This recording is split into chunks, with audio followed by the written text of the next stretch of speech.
Efeknya banyak sekali ya. Apalagi tadi saya bilang sekali kita bohong, dan ini bahaya, bisa jadi karakter ya.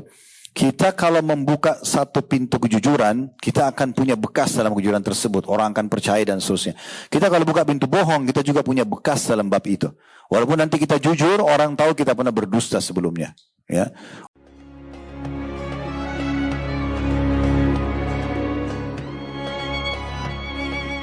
Mungkin tidak asing bagi ibu-ibu yang sudah hadir juga di kajian kita beberapa pekan lalu, sempat di Ajwat Resto di Condet. Kita juga membahas masalah Ramadan waktu itu ya. Tapi lebih fokus membahas tentang keutamaannya. Apa yang kita dapatkan kalau kita puasa Ramadan. Sedikit saya reviewkan dari buku yang saya bacakan waktu itu ya.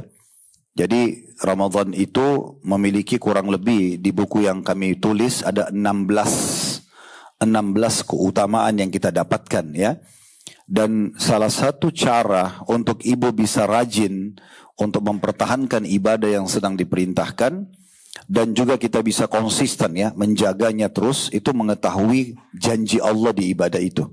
Seperti kalau ibu mau rajin sholat malam, saran saya sebelum sholat malam coba cari tahu tentang keutamaan sholat malam itu, atau apa yang ibu dapatkan kalau ibu sholat malam ya. Nanti kita jadi termotivasi selalu mau ngerjakan dan istiqomah atau konsisten karena kita tahu apa yang kita dapatkan. Nah itulah yang kita singgung di beberapa pekan lalu terhubungan dengan masalah apa yang didapatkan di bulan Ramadan. Kita sudah sebutkan waktu itu ada bulan turunnya Al-Quran. Jadi kesempatan justru kita mengenal kitabullah. Dan kita sudah sebutkan keutamaan-keutamaan baca Quran. Kita juga sudah menyebutkan inti daripada puasa atau bulan Ramadan adalah puasa. Ibadah yang paling besar pahalanya. Dan manfaat-manfaat puasa.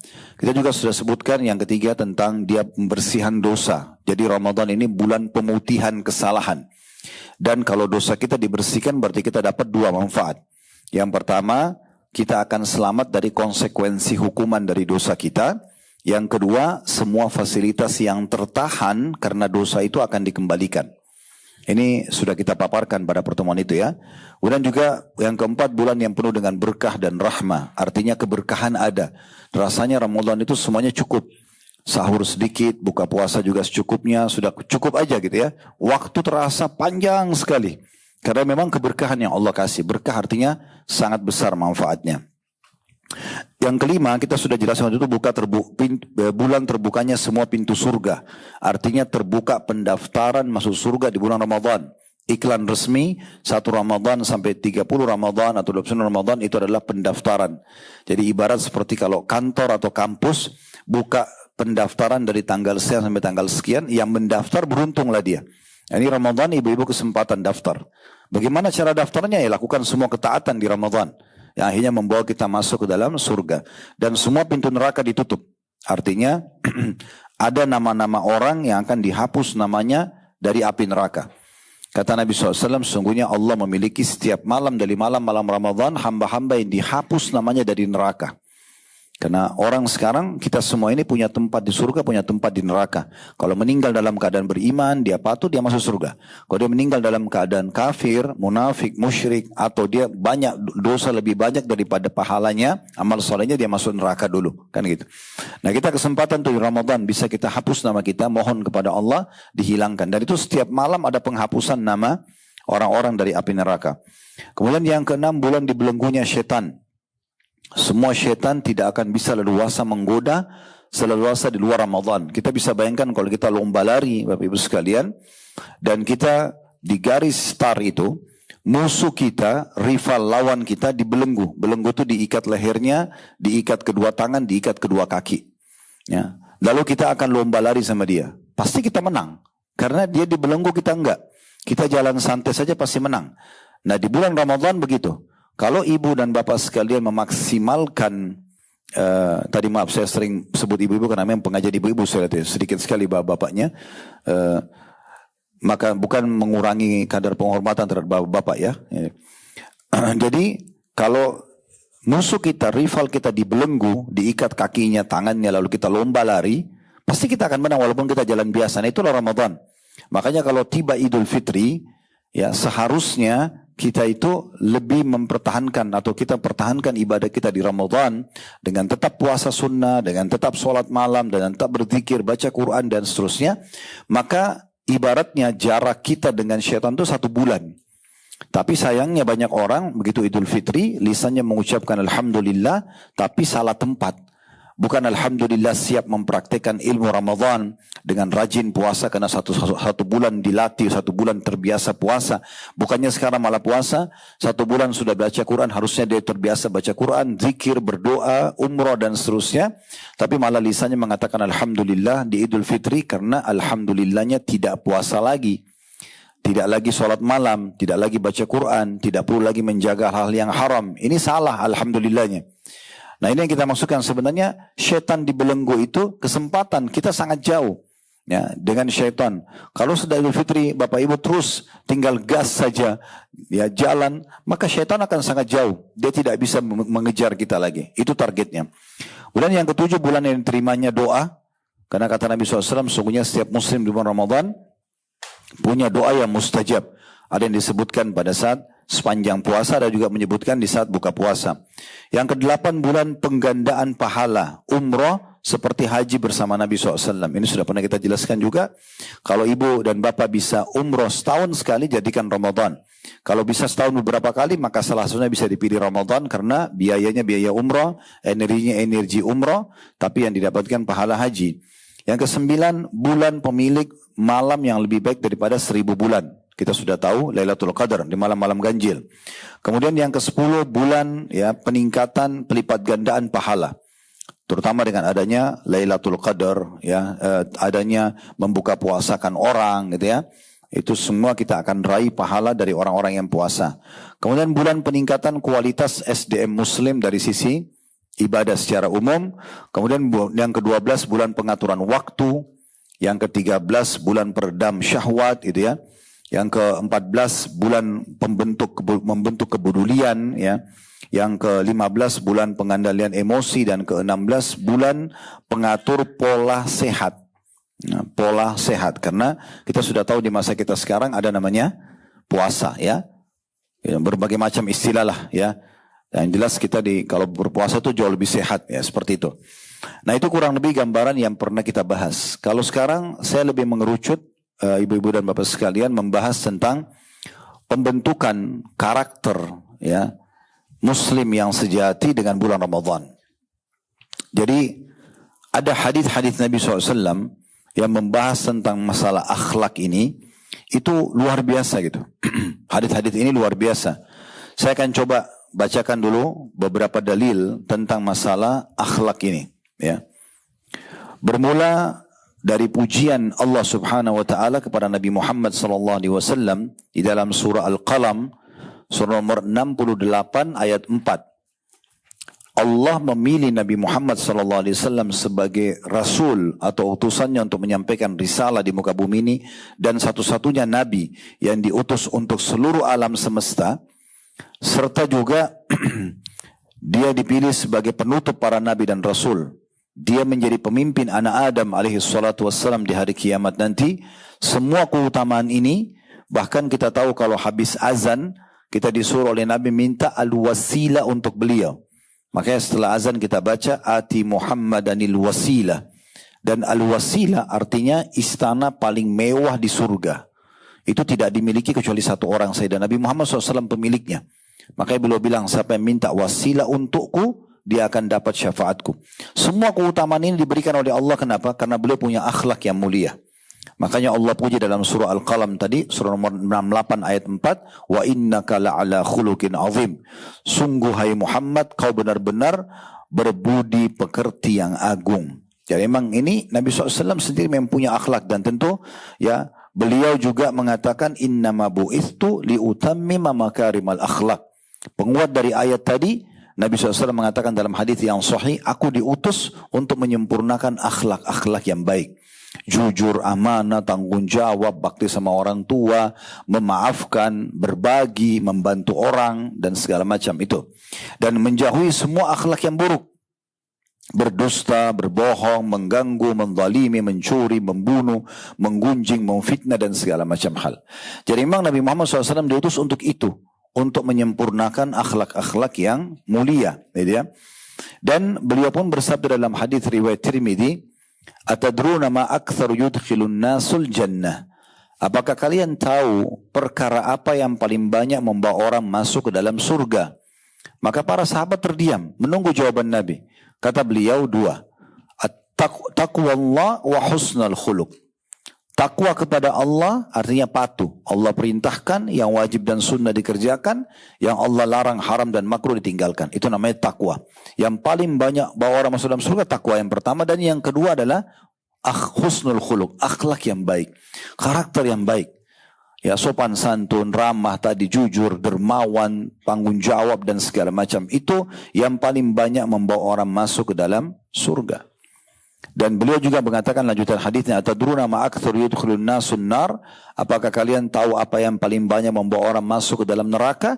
Maka sahabat terdiam. Beliau mengatakan al-fammu wal farj. Mulut seseorang dengan kemaluannya. Artinya lisan ini terlalu banyak berkata yang kotor, yang jahat, yang berbohong, yang menyakiti orang, fitnah, ghibah dan segala macam. Maka itu paling banyak membawa orang masuk ke neraka dan juga kemaluan dengan perbuatan yang haram. Makanya Nabi SAW juga pernah bersabda kepada Abu Hurairah, waktu Abu Hurairah minta nasihat, kata Nabi SAW, alaika bihusnil khuluq. Engkau harusnya Abu Hurairah berperilaku atau memiliki akhlak yang baik. Ya, ini semua tentunya penyampaian-penyampaian Nabi SAW ya, tentang masalah akhlak.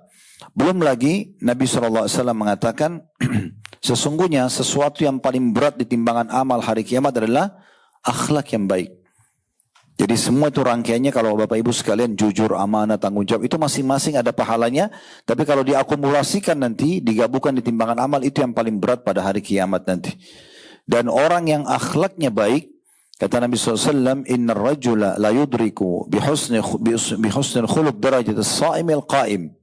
Sesungguhnya seseorang yang memiliki akhlak yang baik itu akan mencapai derajat orang yang suka puasa dengan sholat malam di hari kiamat nanti.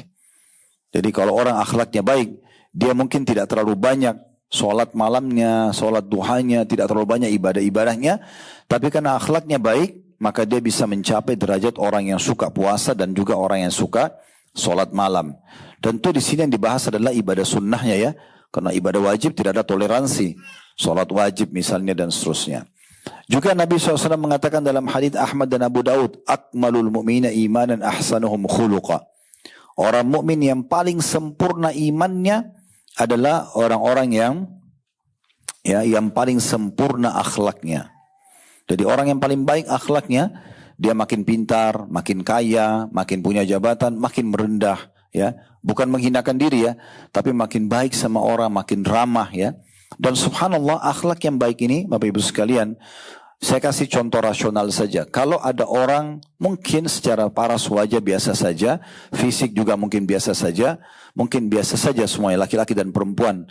Walaupun jenis kelaminnya laki-laki atau perempuan, tapi mungkin biasa juga secara fisik, cuman akhlaknya baik.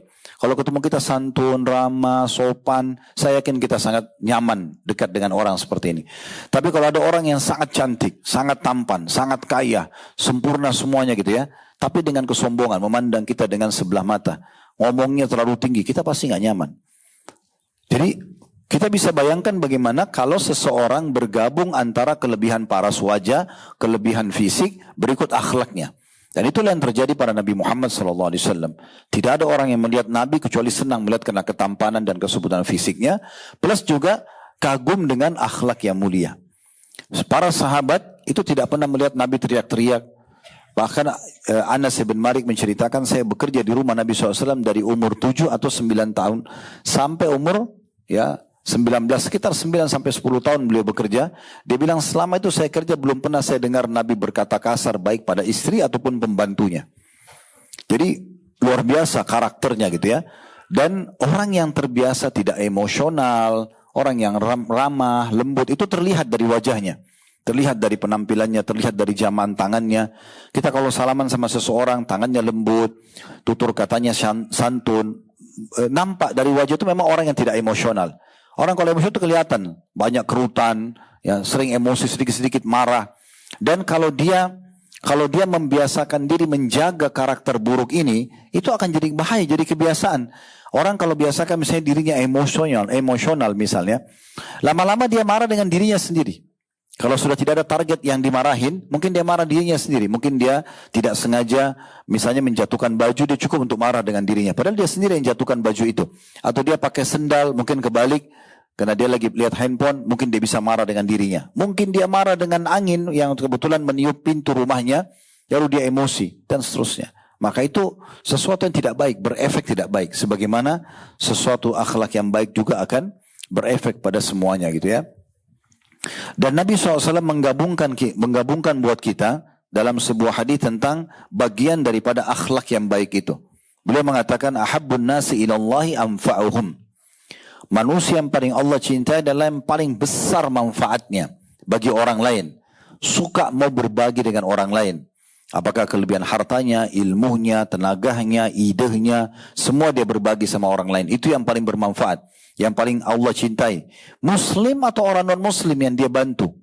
Semua bisa, ya kan? Dalam Islam. Kalau orang muslim kita bantu semuanya, kecuali kemaksiatannya. Kalau orang kafir kita bantu semua kecuali ibadahnya. Ya. Ada tambahan, selain maksiat juga ibadahnya. Karena kita, kalau dalam ibadah, la abudu ma ta'budun. Saya tidak akan sembah apa yang kalian sembah. Kalian juga tidak perlu sembah apa yang saya sembah. Wala antum abiduna ma'bud. Lalu Allah tutup, dal kafirun lakum dinukum waladin. Kalian punya agama, tata cara berhidup, saya juga punya agama. Nah, tapi selain daripada ini, mengirim makanan buat tetangga, menjenguk yang sedang sakit, membantu yang lagi susah, itu boleh dalam Islam. Ya? Seperti itulah gambarannya. Kemudian kata Nabi SAW, wa ahabbul amal ilallahi sururi tudkhiluhu ala muslim. Dan amal yang paling Allah cintai, ya, adalah kegembiraan yang kau masukkan ke dalam hati seorang muslim. Jadi jangan dianggap remeh ya, untuk kita memberikan bantuan kepada orang yang susah di pinggir jalan sana, kita berikan makanan, beli pakaian, atau mungkin bukan harus orang tidak mampu, kita menggembirakan teman-teman kita dengan mengirimkan hadiah, makanan, pakaian, atau kerabat kita. Bahkan dalam bab ini, boleh kita memberikan kepada orang kaya. Contoh orang tua kita sudah sangat kaya. Tapi anak ini mau berbakti dengan memberikan mobil baru, memberikan rumah, pakaian mahal. Semua itu masuk dalam masalah ini. Intinya, memasukkan kegembiraan dalam hati seorang muslim, ya, itu adalah amal yang paling Allah besarkan pahalanya, ya, paling Allah berikan pahala atau paling besar pahala di sisi Allah SWT. Bermula ibu-ibu dan bapak sekalian bisa mulai dengan pasangan hidupnya, karena itu tetangga bantal kita. Di situ kita bisa lihat akhlaknya. Makanya kata Nabi SAW, wa khiyarukum li ahli, tolok ukur orang yang paling baik akhlaknya adalah yang paling baik dengan keluarganya.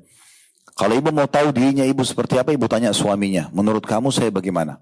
Seorang laki-laki tanya istrinya, menurut kamu saya bagaimana? Penilaian yang paling sportif itu adalah dari pasangan kita. Karena dia yang tahu setiap hari kita seperti apa.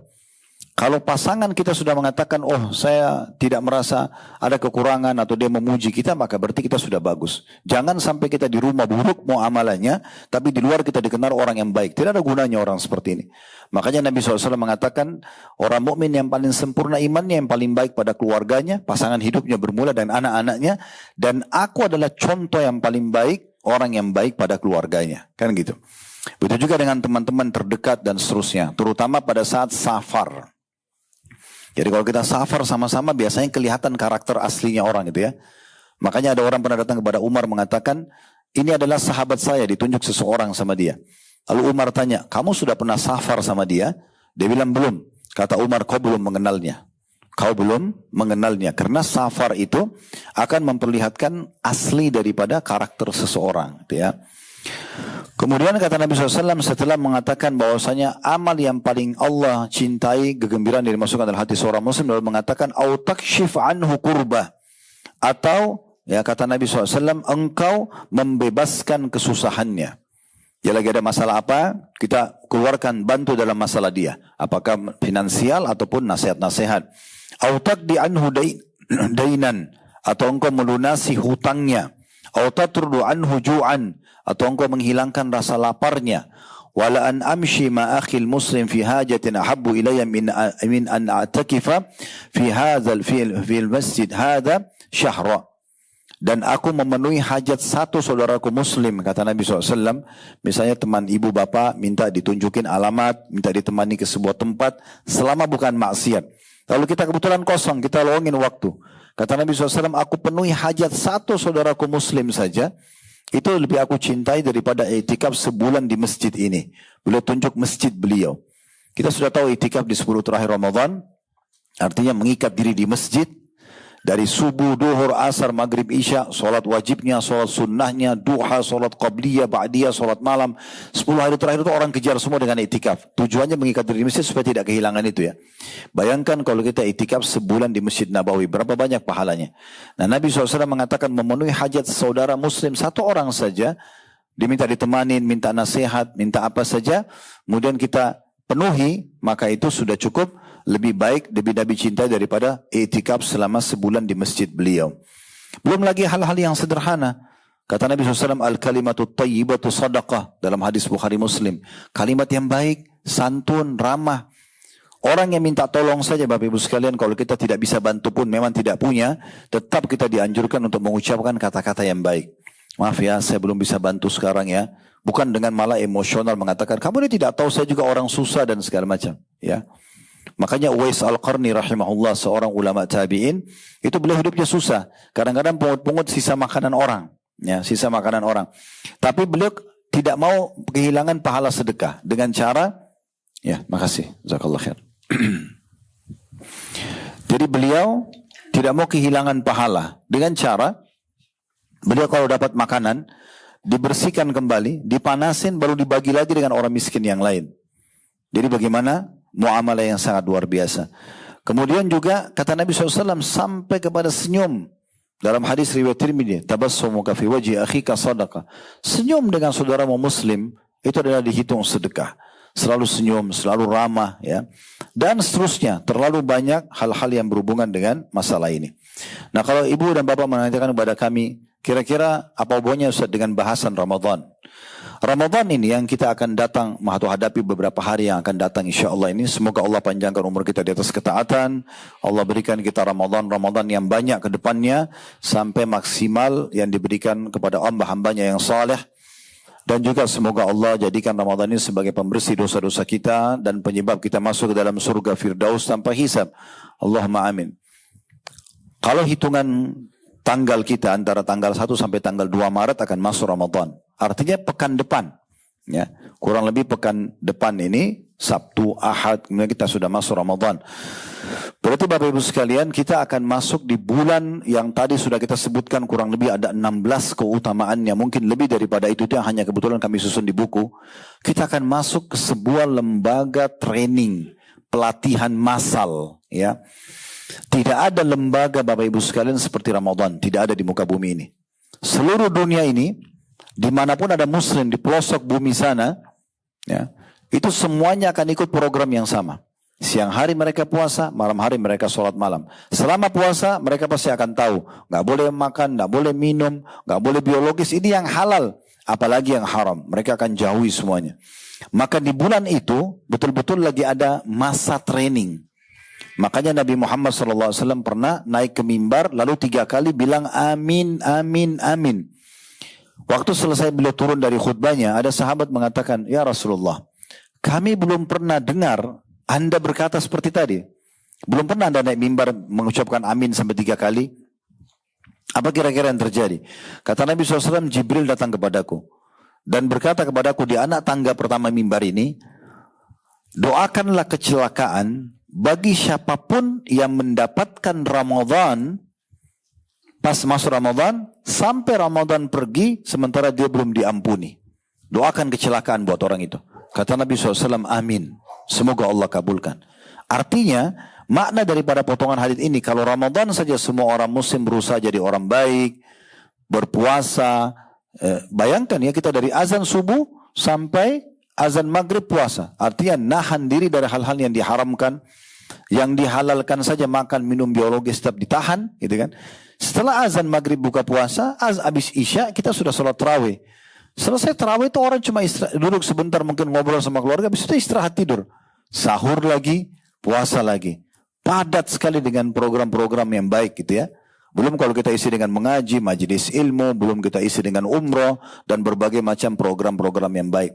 Artinya kalau Ramadan saja tidak bisa mengubah kita menjadi orang yang lebih bertakwa dan berdekat sama Allah, kira-kira kapan lagi? Makanya orang yang jadikan Ramadan sama selain Ramadan sama saja buat mereka. Tidak puasa, tidak sholat malam, terus saja lisannya bohong, terus saja melakukan dosa-dosa. Maka orang ini pantas didoakan kecelakaan.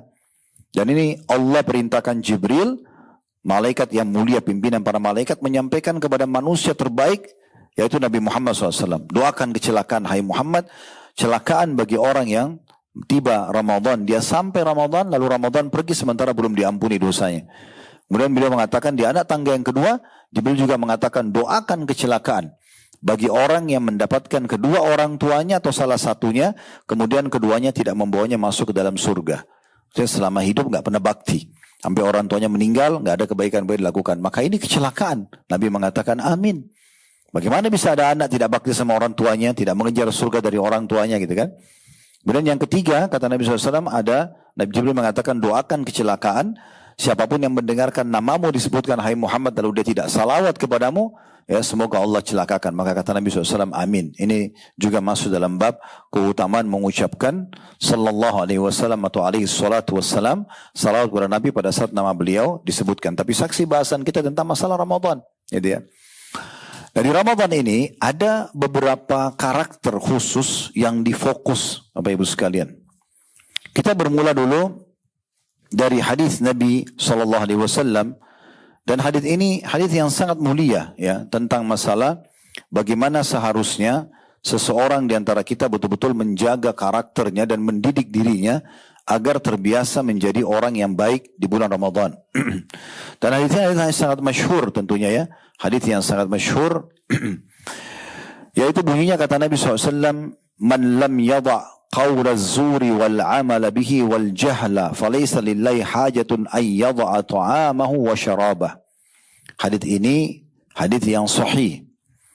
Dan hadis ini artinya barang siapa yang tidak meninggalkan perkataan dan perbuatan dusta dan juga tindakan bodoh, kebodohan maksudnya bodoh dalam agama ya, atau melakukan hal-hal yang sia-sia, maka tidak ada hajat Allah atau Allah tidak akan menilai lapar dan hausnya.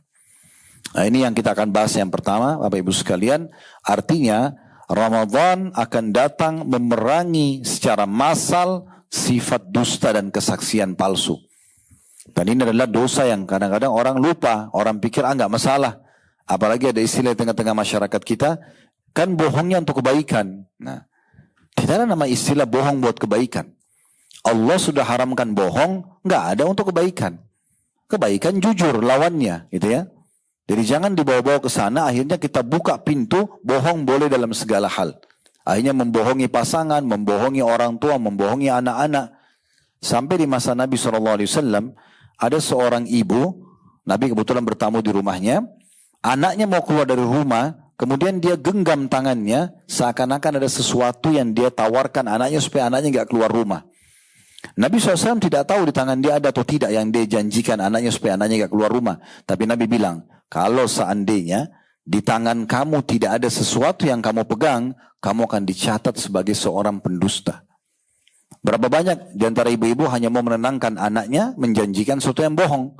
Nanti ibu akan berikan ini, nanti ibu akan ajak ini, misalnya. Atau dia menggenggam di tangannya sesuatu, seakan-akan tidak ada. Atau supaya anaknya tidak menyibukkan dia atau tidak keluar rumah, maka ditakut-takuti dengan sesuatu yang tidak ada. Kan itu. Kalau keluar di belakang rumah tuh nanti ada kuntilanak, ada apa, ada macam-macam, ditakut-takutin. Itu semua tidak ada. Bahkan kadang-kadang ada anak-anak yang agak unik, takut dengan kecoa misalnya. Saya pernah masuk ke rumah, tidak tahu dari mana anak-anak ini dengar gitu ya. Selama ini saya tidak pernah ajarin seperti itu. Tapi tiba-tiba saja mereka lari, semuanya tuh saya tanya anak-anak, kenapa lari? Ada kecoa katanya. Sampai saya dudukin anak-anak saya. Yang lebih besar kecoa atau kamu nak? Mereka diam. Kecoa itu kalau lihat manusia lari. Kenapa? Kalian yang lari. Tapi karena dibiasakan, rupanya ada tamu datang, takut sama kecoa. Dilihat sama anak-anak. Sekarang aja dilihat sudah jadi takut mereka. Ini kan satu hal yang tidak baik gitu ya. Dari mana kita harus takut sama kecoa? Tinggal diambil sapu, disapu, selesai gitu ya. kadang-kadang terlalu berlebihan pada hal-hal yang tidak diperlukan gitu ya.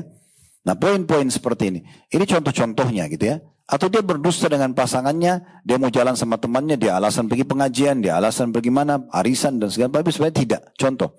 Atau suaminya gitu juga safar, padahal sebenarnya tidak safar dan segala macam. Ini semua bab-bab yang tidak boleh sama sekali. Dan banyak orang anggap remeh masalah dusta ini, mereka pikir itu hal yang kecil, padahal sebenarnya hal yang besar. Ingat Bapak Ibu sekalian, manusia dipegangi lisannya. Sementara sapi itu dipegangi ekornya. Kalau lisan kita sudah tidak bisa dipegang, misal, kalau Ibu bayangkan Bapak sekalian kalau kita berteman sama seseorang, dia pernah bohong sama kita sekali. Saya yakin setelahnya kita trauma. Ini dia benar gak sih? Sekali aja dia bohong. Itu bahaya sekali. 10 tahun kita jujur, kemudian kita bohong sekali saja di tahun ke-11, 10 tahun itu hilang semua. Kejujuran kita 10 tahun hilang dengan satu kali bohong. Saking buruknya bohong itu. Orang mukmin cuma tahu jujur dalam hidupnya. Sampai dikatakan kulil haq walau kana mur. Ucapkan kebenaran walaupun pahit. Sekarang kita buat kesalahan nih Bapak Ibu sekalian. Saya ingin berbagi masalah pembenahan karakter ini. Kita berbuat salah nih. Salahnya apa kalau kita bilang iya saya lakukan, saya minta maaf. Mungkin berat di saat itu. Tapi pastikan masalah itu clear di saat itu. Karena tinggal konsekuensinya saja. Bisa saja kita dimaafkan, bisa saja ada konsekuensi. Kita harus perbaiki keadaan misalnya. Contoh.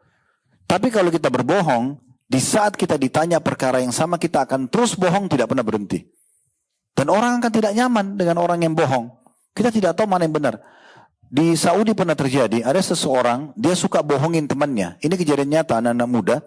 Suka kerjain temannya. Dia seakan-akan jatuh, kayak kena penyakit. Tapi setelah temannya kepikiran, telepon rumah sakit, dia bangun, dia ketawa, gitu-gitu ya. Dia banyak bercanda begitu, bohong. Satu waktu ini kejadian nyata, dia pergi sama temannya di pantai, naik kapal gitu kan. Terus pada turun berenang, rupanya kakinya dia kram. Dia minta tolong, temannya kira dia bercanda, dibiarin sampai meninggal. Contohnya gitu ya. Jadi tidak ada manfaatnya hal-hal yang seperti itu untuk apa? Dalam Islam Bapak Ibu sekalian, lebih mulia seseorang memberikan dengan transparan daripada kita memberikan dengan kejutan. Kalau belum tahu ya perlu kita tahu ya.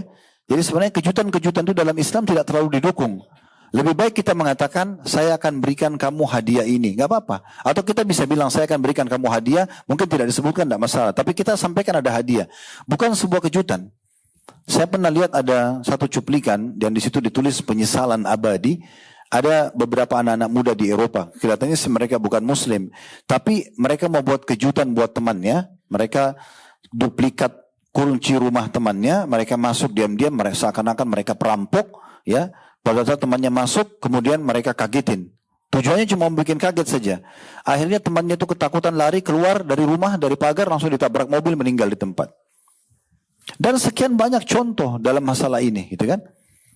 Nabi Muhammad SAW berkata kepada seorang suami, siapapun di antara kalian yang pulang dari safar, maka hendaklah dia memberitahukan kepada istrinya, bukan buat kejutan, tiba-tiba datang. Dia beritahukan pada istrinya. Tujuannya apa? Agar sang istri bisa menyisir rambutnya dan mencukur bulu kemaluannya. Maksudnya bersih-bersih. Mungkin dia berantakan, suaminya datang, mau terjadi interaksi biologis. Nabi suruh seperti itu. Dia beritahukan, dia akan datang. Kan begitu. Jadi bukan mengagetkan orang, khawatir masuk ke bab-bab yang tidak diinginkan. Efeknya banyak sekali ya. Apalagi tadi saya bilang sekali kita bohong, dan ini bahaya, bisa jadi karakter ya. Kita kalau membuka satu pintu kejujuran, kita akan punya bekas dalam kejujuran tersebut. Orang akan percaya dan seterusnya. Kita kalau buka pintu bohong, kita juga punya bekas dalam bab itu. Walaupun nanti kita jujur, orang tahu kita pernah berdusta sebelumnya. Ya. Oleh karena itu jangan dibuka pintu ini. Jangan dibuka pintu ini. Ini banyak sekali. Allah berfirman, Qutilal kharrasun, binasalah orang-orang pendusta itu. Dan juga kata Nabi SAW, Alaikum bisidq fa inna sidqa yahdi ilal bir. Selalulah jujur kalian, karena jujur akan membawa pada kebaikan. Semua baik di mata manusia, kalau orang jujur dianggap baik, di mata Allah juga dianggap baik. Wa inna birra yahdi ilal jannah. Kebaikan akan membawa ke surga. Wa la yazalu rajulu yataharra bisidq hatta yuktaba indallahi siddiqa. Seseorang itu terus jujur sampai dia dicatat di sisi Allah sebagai seorang yang jujur. Kalau kita sudah biasa jujur, lama-lama kita jadi nggak mau lagi bohong, gitu kan? Dan seperti itulah. Dan Nabi mengatakan sebaliknya, wa iyyakum wal kadhib. Hati-hati kalian dengan bohong, dusta, ya apalah istilahnya gitu ya. Fa'innal kadhiba yahdi ilal fujur. Karena dusta pasti bawa pada kefajiran. Kefajiran itu kerusakan, kriminal, kesalahan, ya, pelanggaran. Wa innal fujura yahdi ilan nar. Dan keburukan itu akan membawa kepada api neraka. Wa la yazalu rajulu yataharra bil kadhiba hatta yuktaba indallahi kadzdzaba. Dan seseorang itu terus saja berdusta sampai Allah catat dia sebagai pendusta. Salah satu maknanya dia tidak bisa jujur lagi. Dia udah tidak bisa jujur lagi. Ingat, semua nabi-nabi dipilih oleh Allah Subhanahu wa taala justru karena kejujurannya. Semua orang mencapai prestasi tertinggi dalam bisnisnya, dalam jabatannya kalau dia jujur. Dan kapan dia bohong, bisa seketika Allah hancurkan semua karirnya. Berapa banyak pejabat yang koruptor, dia punya apa kurangnya dia mengatur strategi untuk melindungi kebohongannya, tapi Allah bongkar dengan satu kejadian. Berapa banyak orang yang selingkuh dalam rumah tangganya, Allah bongkar dengan sesuatu yang kecil dan dia tidak sangka, dia cuma mengatakan kok bisa ya, karena masalah kebohongannya dan seterusnya. Terlalu banyak pelanggaran dan efek-efek yang tidak baik. Makanya Nabi bilang, orang yang puasa tapi masih berbohong dan masih saja memutar balik fakta, pernyataan palsu, ya, data-data palsu, maka tidak ada hajat Allah menilai lapar dan hausnya. Percuma, biar dia lapar, biar haus, puasanya nggak diterima. Nah, ini kan berarti ada peperangan karakter ini dalam puasa itu luar biasa gitu. Supaya tidak dusta. Sebulan penuh kita dilatih, harapannya setelah itu betul-betul kita tinggalkan. Ya. Dalam sebuah hadis kata Nabi SAW, sungguhnya as-sidqu tuma'nina. Kejujuran membawa kepada ketenangan jiwa. Biar berat, bilang iya, saya salah, saya minta maaf, saya akan perbaikin. Selesai. Hati itu selesai. Memang berat, tapi selesai. Dibandingkan kita bohong, datang lagi, setiap ditanya bohong lagi, dan sampai kapan ini? Gitu. Jujur akan bawa pada ketenangan. Wa innal kadhiba riba. Dan dusta itu pasti akan bawa kepada ya kepelimplangan, kehancuran hidup, tidak jelasan. Nah seperti itulah. Makanya kita harus hati-hati. Nah dalam masalah persaksian juga ini hati-hati ya. Misalnya persaksian dusta itu, misal ada teman ibu bilang, nanti kalau suami saya telepon bilang saya lagi jalan sama kamu ya. Ibu bilang iya, didukung misalnya. Ini persaksian palsu, hati-hati. Ya, ini bahaya sekali. Nabi SAW waktu ditanya tentang induk dosa besar, beliau mengatakan wa syahadatiz zur, ya, dan juga janji atau persaksian palsu. Ini bahaya banget ini, ya. Ini besar sekali dosanya. Nabi SAW lagi duduk santai, duduk lalu mengulang-ulangi tentang masalah itu. Persaksian palsu diantaranya adalah memberikan kesaksian kayak di pengadilan ya. Di pengadilan kita itu saya dengar informasinya bahkan ada yang jual jasa saksi. Kan itu. Jadi dibayar jadi saksi, pernah dia palsu. Supaya orang bercerai, supaya tanahnya orang yang ini dapat jadi haknya dia. Ini bahaya banget ya. Hati-hati teman-teman yang jadi pengacara. Kalau klien-klien dia adalah orang yang tidak benar, jangan didukung. Cari klien yang benar, jadi harta kita halal yang dibayarkan. Ini dia perjuangkan walaupun orang itu dusta, sertifikat tanahnya palsu, apalah segala macam untuk mengejar guna gini, pokoknya harus disalahkan pasangannya supaya cerai dan segala macam hal. Ini semuanya kebohongan. Termasuk dalam kesaksian palsu, mengambil anak tapi tidak disebutkan pada orang tuanya. Jadi kalau Anda mau ambil anak angkat, ambil anak yang jelas orang tuanya. Nggak boleh ambil sembarangan di jalan gitu ya. Ini pernah ada kasus, salah satu orang yang saya tahu sudah meninggal rahimahullah. Semoga Allah maafkan. Pernah umroh sama saya di akhir sebelum meninggal. Dia karena kaya raya suami istri dan tidak punya anak, akhirnya mereka ambil anak. Tapi dia ambil anak, bukan dia ambil anak dengan tahu siapa orang tuanya anak itu. Karena kan anak ini kalau sudah besar harus disampaikan, ini ibu kamu, ini ayah kamu. Jangan dia putus nasabnya. Tapi dia tidak, dia sengaja cari anak yang tidak jelas orang tuanya. Diambil di pinggir jalan, transaksi sama orang, turun dari taksi, kasih, lalu dia pergi. Diambil anak itu terus dipakai nasabnya dia. Karena dia mau hartanya semua ada yang warisi dan dia dikenal di masyarakat kalau punya anak. Sampai seperti itu. Tapi caranya salah. Saya sudah ingatkan ini nggak boleh, ini nggak boleh. Tapi tetap aja subhanallah sampai meninggal terjadi begitu. Ya Allah alam sekarang bagaimana keadaan anak itu sama istri beliau gitu ya. Tapi ini tidak boleh. Paling baik ambil aja anak saudara atau anak yang sekampung dengan kita, jelas siapa orang tuanya, kita didik di rumah seperti anak kita sendiri boleh, jadi anak angkat gitu ya. Dan itu sampai dia besar kita sampaikan ini orang tua kamu sebenarnya. Nah seperti itulah ya. Nabi SAW pernah dibesarkan oleh Halimah Sa'diyah. Disusui bahkan selama 2 tahun. Dan akhirnya anak-anak Halimah Sa'diyah menjadi saudara susuan Nabi SAW. Termasuk dalam masalah persaksian palsu adalah membuat nota-nota palsu. Rekayasa gitu ya. Tadinya kita bertugas nih untuk belanja sesuatu untuk perusahaan misalnya. Tapi ternyata dapat diskon. Kita bilang sama vendornya, nanti diskonnya dihilangkan ya. Tidak usah pakai diskon, misalnya 10%, itu buat saya aja. Maka dia memberi nota ke perusahaan, nota yang tidak diskon. Ini tidak boleh. Atau dapat bonus payung, pulpen, baju kaos. Ini bukan buat pegawai, ini buat perusahaan pemilik uang. Makanya di masa Nabi SAW, Bapak Ibu sekalian, ada seorang ditugaskan oleh Nabi mengumpulkan zakat, namanya Ibnu Lutbiyah. Waktu dia kumpulin zakat, karena orang tahu dia adalah pegawai Nabi, kan petugas Nabi kumpulin zakat. Rupanya orang titipin zakat, sama orang titipin juga sama dia, bonus buat dia. Dia pulang ke Madinah, orangnya jujur sebenarnya. Dia bilang, ini adalah zakat yang sudah saya kumpulin, ini bonus yang saya dikasih. Dari karena dia kumpulin zakat, dia dapat itu. Maka Nabi langsung pada saat itu naik di atas mimbar, memuji Allah, baca salat untuk diri beliau sallallahu alaihi wasallam, dan beliau mengatakan, kenapa ada orang yang kami tugaskan kumpulin zakat, dia masih mengatakan ini zakat kalian, dan ini adalah bonus buat saya. Coba dia duduk di rumahnya, apakah bonus itu akan datang? Maksudnya apa? Ini kan dikasih karena dia pegawai Nabi. Kan gitu. Kalau dia pergi ke satu vendor AC, apalah perlengkapan kantor misalnya, itu memang pakai uang dia berbeda. Tapi ini bukan pakai uang dia, dan dia pegawai di situ. Ini hati-hati sekali, tidak boleh direkayasa gitu ya. Ini termasuk memberikan kesaksian yang berbahaya sekali, bahaya palsu ya. Dan itu subhanallah terjadi juga pada orang-orang yang sudah hijrah. Di kantor kami pun ada seperti itu. Kita tidak sangka orang yang dipercaya, tapi ternyata dia merekayasa data-data dan akhirnya haram. Dan kita datangkan, kenapa ambil seperti ini? Oh iya, afwan gitu. Nah, afwan ini tidak cukup. Ini berbahaya, memangkankan buat dirinya, buat keluarganya, harta haram. Ya, dan kata Nabi SAW, lahmu nabatan min suhtin an-naru awla bihi. Daging dan darah yang tumbuh dari harta haram, maka neraka lebih pantas baginya. Ya, jangan ibu-ibu di rumah karena ingin mendapatkan uang dari suami lalu buat rekayasa data. Ya, seakan-akan ini sebenarnya pengeluaran buat ini, padahal sebenarnya tidak. Suami nggak cek, tapi Allah akan cek. Ya, ini hati-hati. Allah akan awasin dan cek. Ya, jadi lebih baik kita jujur apa adanya, bahasakan baik-baik dan isu lebih tenang. Ya, sesuatu yang transparan itu akan membawa ketenangan. Makanya dalam pepatah bahasa Arab dikatakan fi sarahatin raha. Di setiap keterus-terangan itu ada ketenangan jiwa. Itu jauh lebih baik, gitu kan?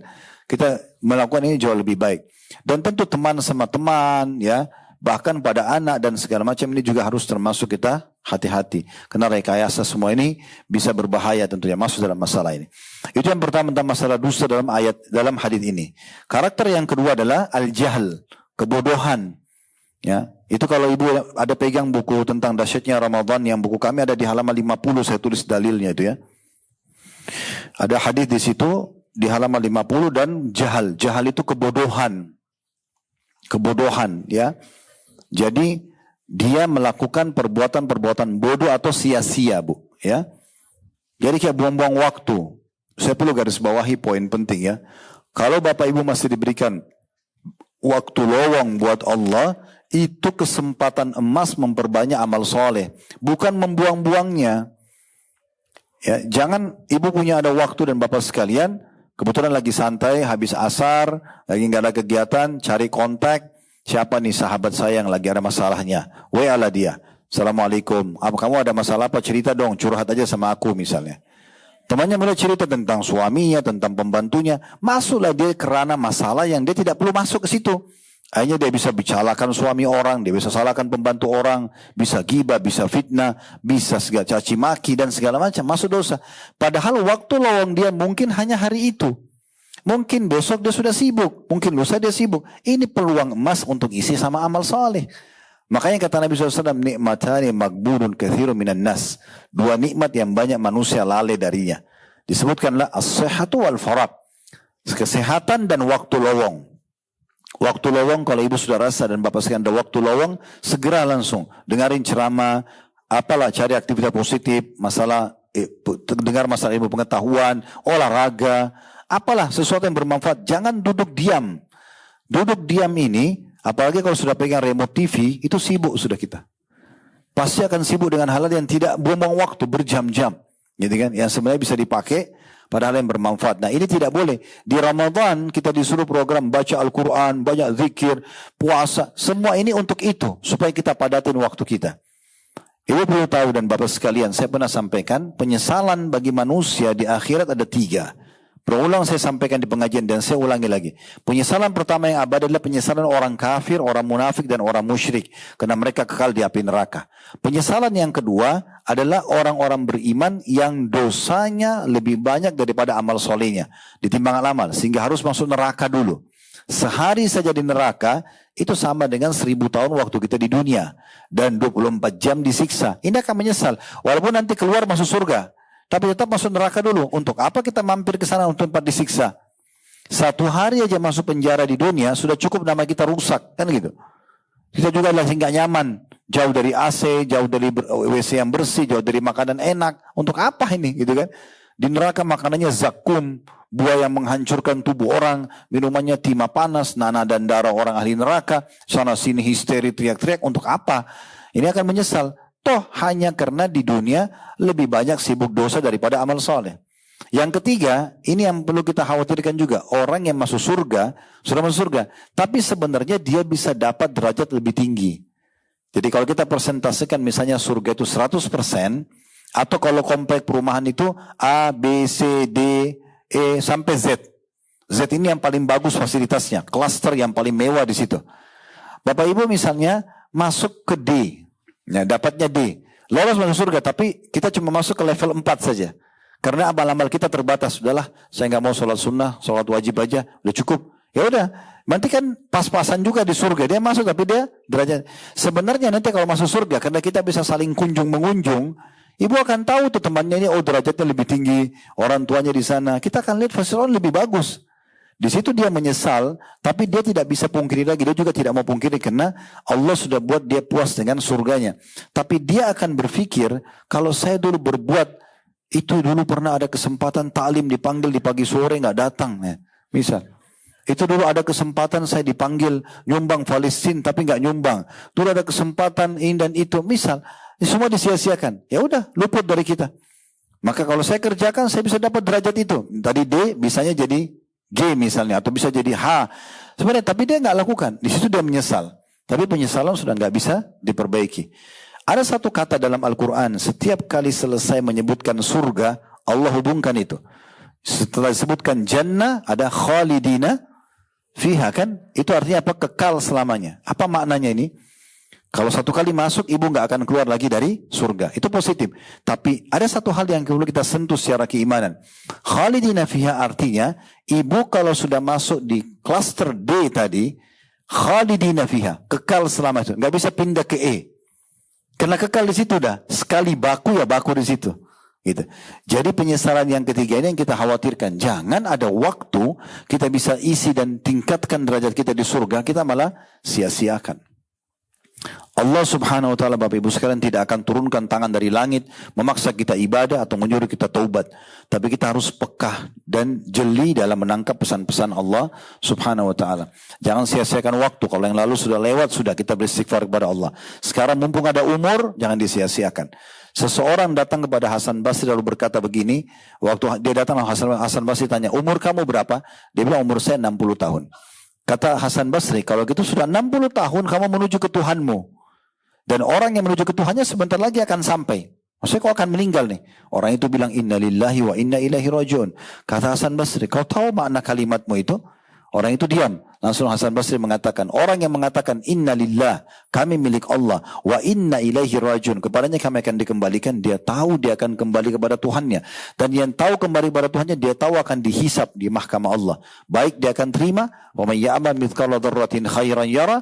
Berbuat seperti biji sawi kebaikan dia akan dapat balasan, dan kalau dia berbuat buruk wa may ya'mal mithqala dzarratin syarran yara, seperti biji sawi dari keburukan dia akan dilihat dan akan dihukum ya. Maka orang itu mengatakan, kalau gitu apa solusinya?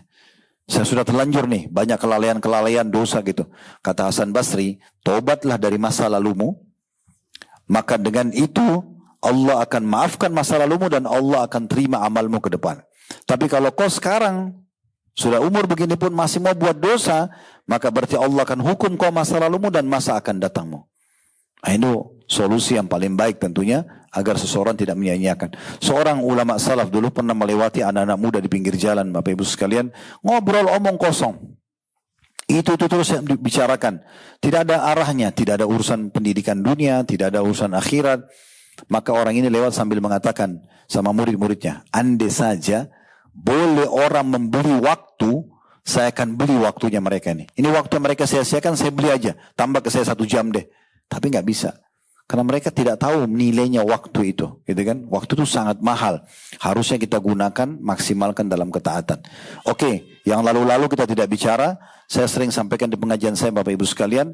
Kalau saya sedang menyampaikan sebuah pengajian, saya sedang bicara hari ini ke depan. Kita tidak bicara yang lalu lagi. Karena hari inilah Allah sampaikan ke kuping kita dan menyentuh hati kita. Maka di saat ini kita perbaiki ke depan. Berapapun Allah sisakan umur, kita perbaikin. Jangan lagi digunakan atau mengisi waktu kita dengan hal yang tidak ada manfaatnya. Minimal edukasi manfaat. Minimal sesuatu yang bermanfaat. Pendidikan anak, kesehatan, olahraga, minimal yang mubah. Gitu kan? Bukan hal yang membuang pada hal-hal yang tidak ada manfaat sama sekali. Atha bin Abi Rabah mengatakan rahimahullah, ya, jangan sampai seseorang di antara kita malu nanti di hari kiamat di mahkamah Allah di saat dia melihat bukunya tidak ada urusan dunia, tidak ada urusan akhiratnya.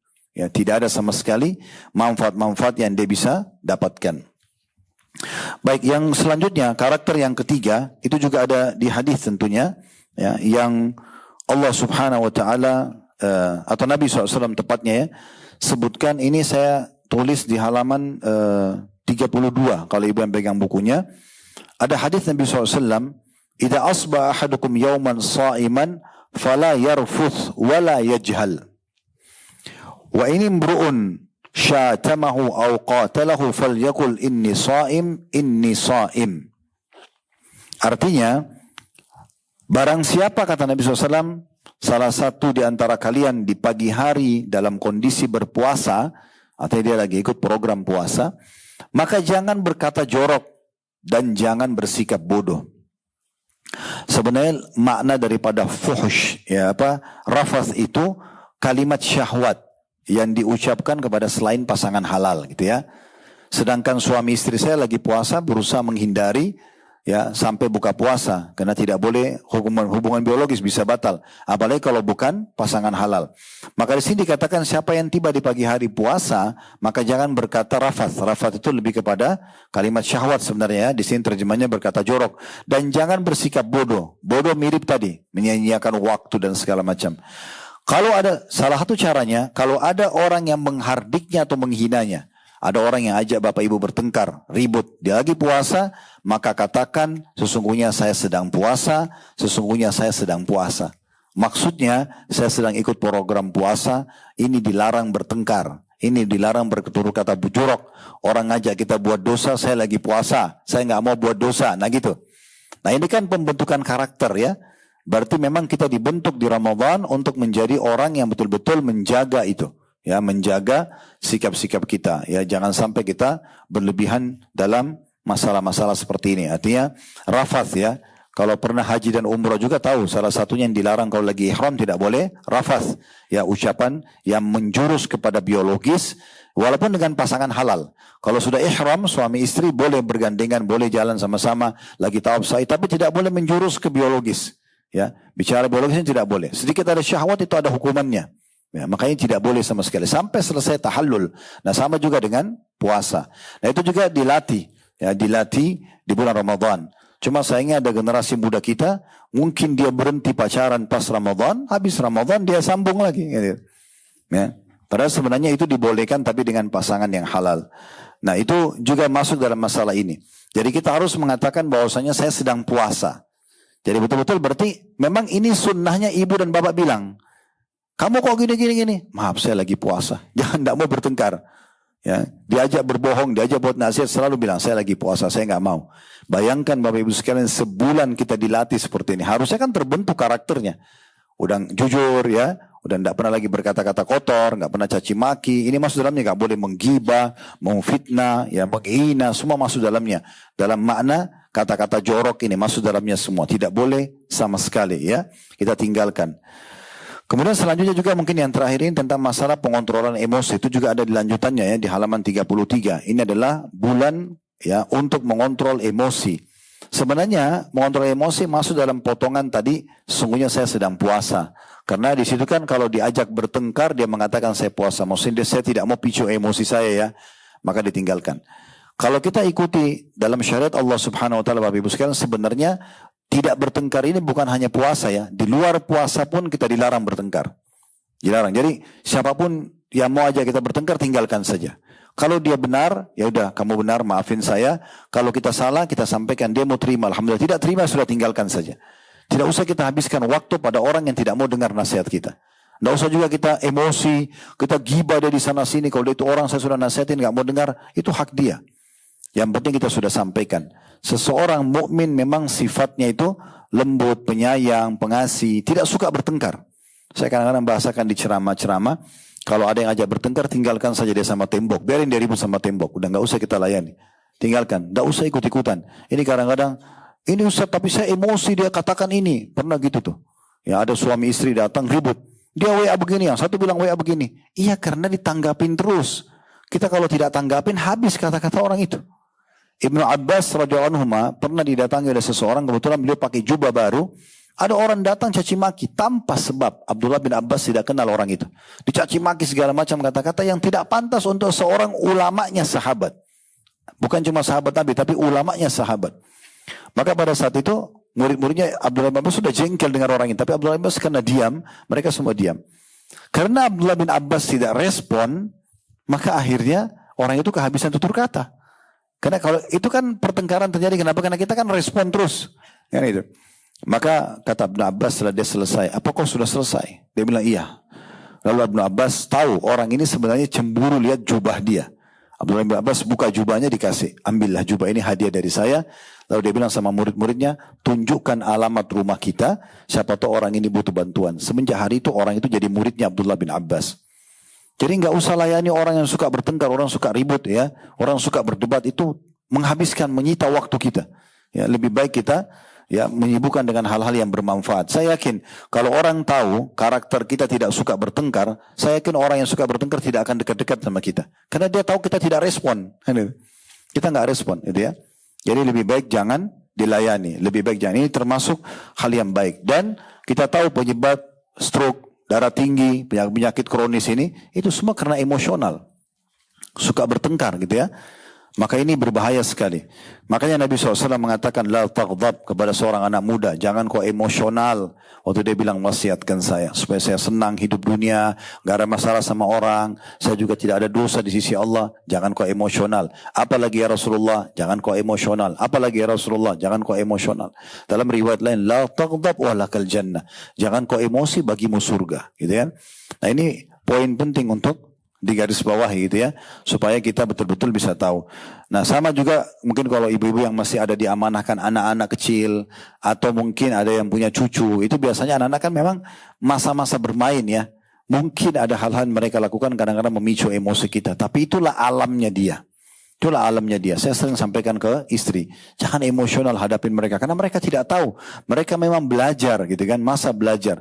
Lebih baik kita rangkul, kita nasihatin baik-baik, karena berapa banyak anak-anak yang ibunya, ayahnya emosional, membuat anak itu trauma. Sehingga akhirnya ibunya cuma angkat suara sedikit sudah ketakutan sembunyi gitu kan. Karena selalu yang ada ketakutan. Padahal sebenarnya bukan begitu pendidikan anak yang sehat. Pendidikan anak yang sehat adalah bagaimana dia merasa kita seorang ayah dan seorang ibu yang penuh kasih sayang, yang dia tidak pernah ragu kalau dekat dengan kita. Nah itu poin-poin penting yang harus kita garis bawahi. Dan tentu dari sini kita bisa ambil semuanya. Ya, semuanya kebaikan-kebaikan akhlak kita tarik ya.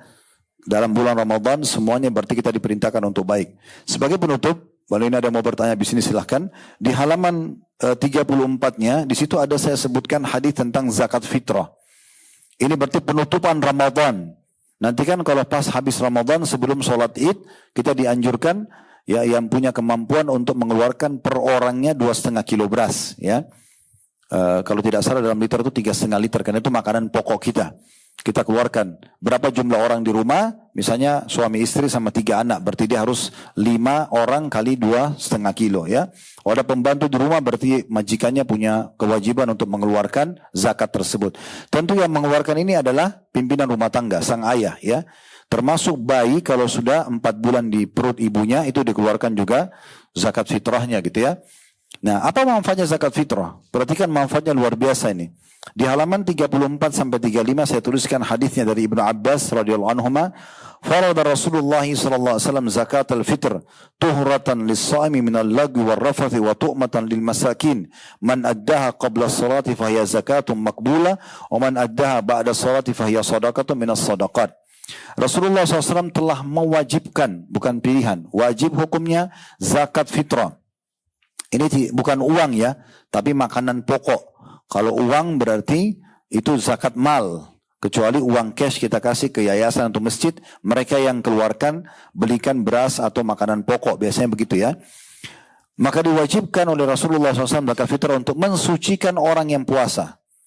Ini berarti menandakan selama puasa harus jaga ini ya. Tapi kalau sampai kita luput, sempat marah, sempat bertengkar, ya sempat ada rafah tadi kata-kata jorok gitu ya.